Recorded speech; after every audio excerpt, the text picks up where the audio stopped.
Hilonggo. Please subscribe and like. Breaking news mga kababayan, Luzon, Visayas at Mindanao.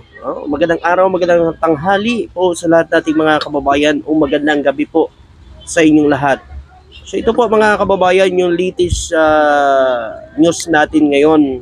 Di ba nga po, nakaraan po si Vice President Leni Robredo po mga kababayan ay humihingi na po ng tulong sa ahensya sa gobyerno na matulungan sila at humingi na rin ng mga pambote mga kababayan.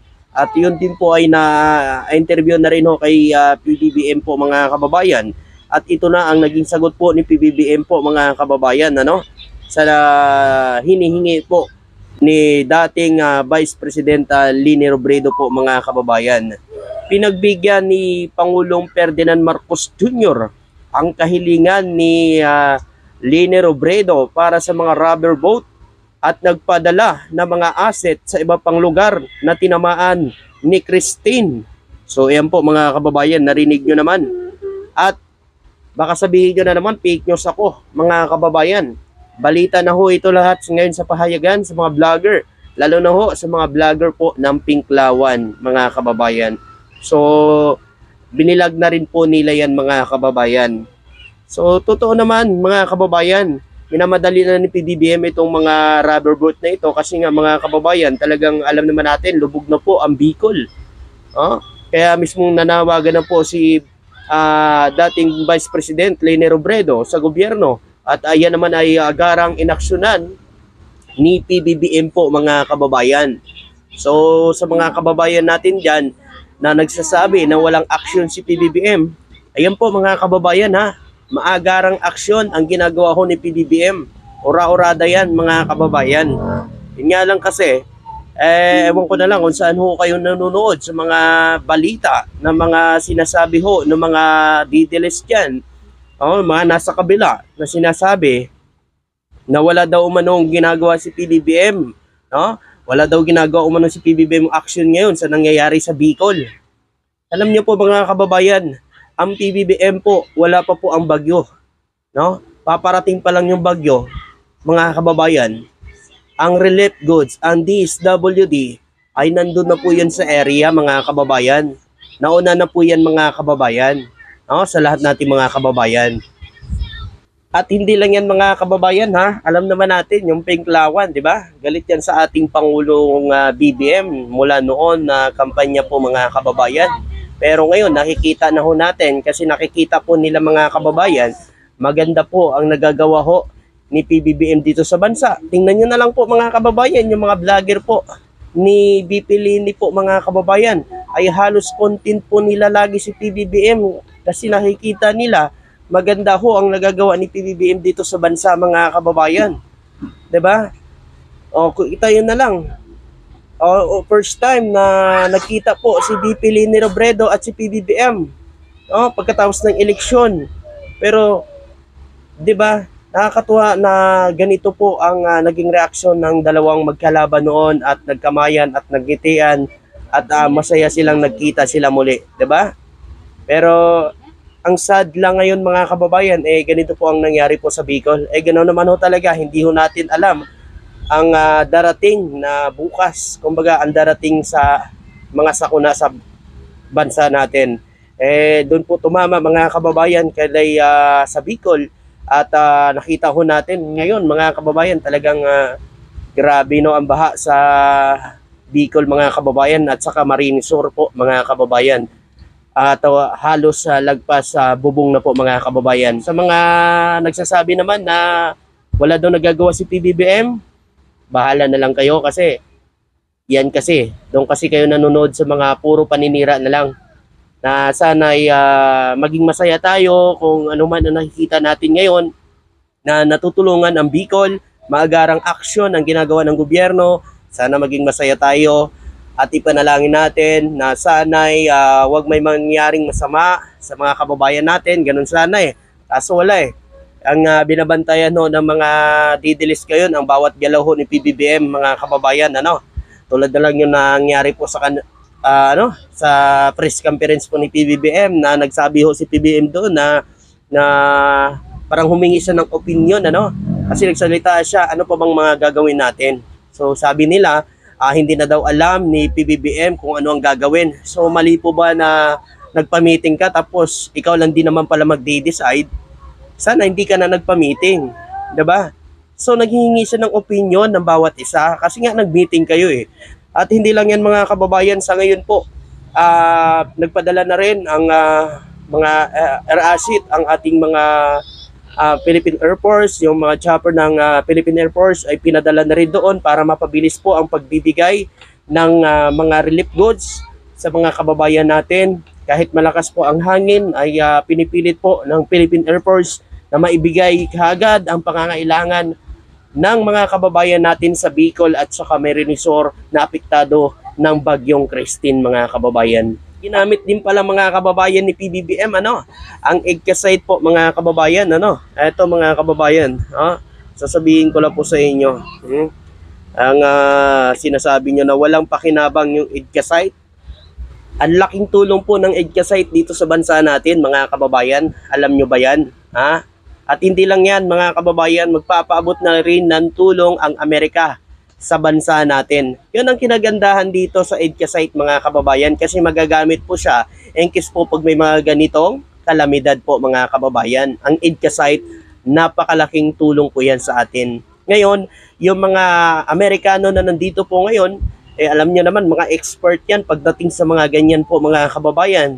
Kompleto yan sila mga kababayan, may mga doktor, may mga at mga sundalo po ng US. So yun mga kababayan, sila mismo ay tutulong na sa bansa natin, sa Bicol para magbigay ng mga relief goods at mailigtas itong mga kababayan natin na nangangailangan ng tulong po sa Bicol region po at Camarines Sur mga kababayan. So yun ang kinagandahan po ng Egcasite dito sa atin mga kababayan. Kaya yung kumukontra dyan sa Egcasite, napakalaking bagay yan. Hindi lang ho yan makakatulong sa pag-defense natin sa mga teritoryo natin, hindi kundi makakatulong din po yan sa mga relief goods, relief operation sa mga ganitong mga sakuna mga kababayan. Ito po mga kababayan na anuhin lang natin, balikan po natin dito ang pagbibigay po agara ni PBBM sa mga asset kay Vice President Leni Robredo. Ayan, babasahin ko lang para tiyak po na hindi tayo mapi-fake news kasi baka mamaya sabihin na naman ho ng mga didilis fake news na naman ako. Binabayaran na naman ako para gumawa ng fake news. Hindi tayo yun, kayo yan. Kayo gumagawa niyan. Hindi po namin gawain yan. Hindi kami mahilig maggawa ng fake news. Kayo ho ang gumagawa ng fake news. Kaya kayo ang nakakaisip. Kung ano ang nasa isip nyo, sarili nyo yan. Huwag nyo na ibigay sa iba. Okay? Ito.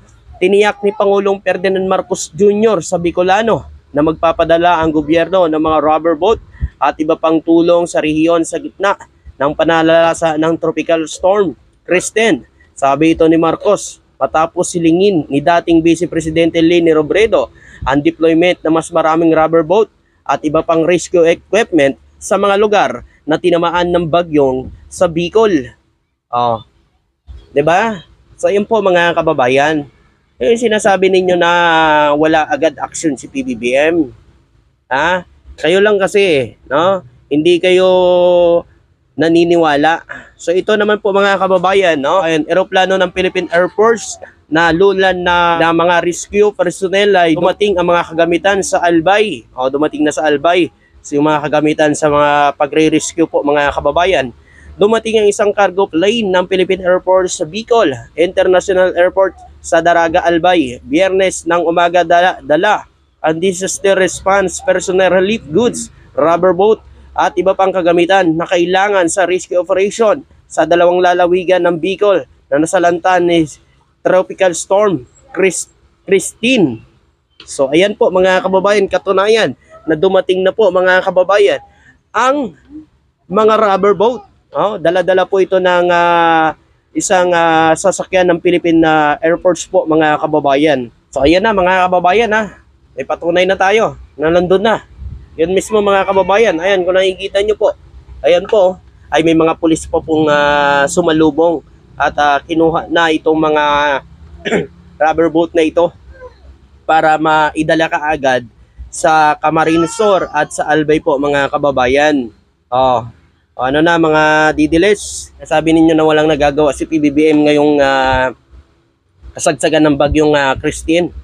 At ito mga kababayan may ipapakita lang ko talaga kung gaano katalino po ang utak ng mga didilis mga kababayan. Ito, tingnan nyo yan mga kababayan.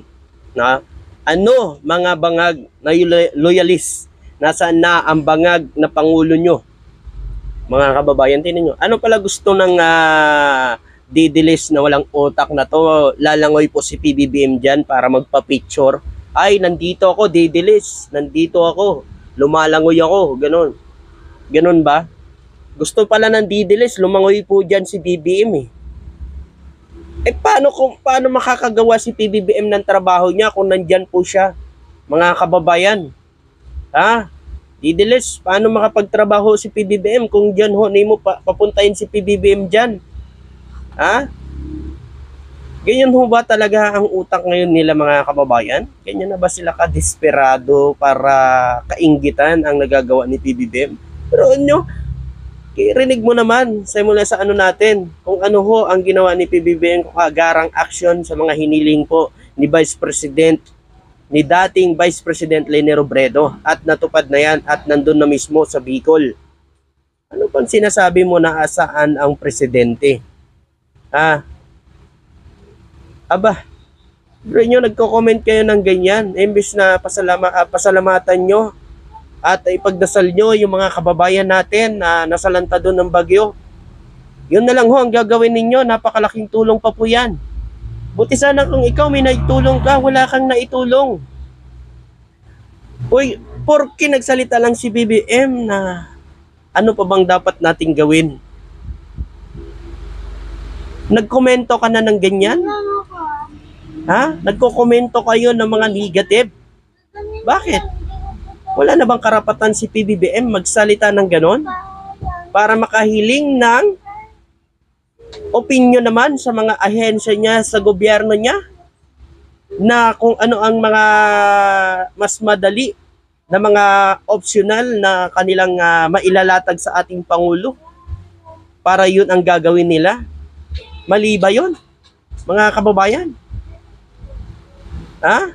At ikaw, tatanungan kita, may nagawa ka ba? May naitulong ka ba sa Bicol? Wala kang naitulong, kaya wag kang magmayabang. Maraming salamat po at magandang araw po sa inyo lahat. Thank you.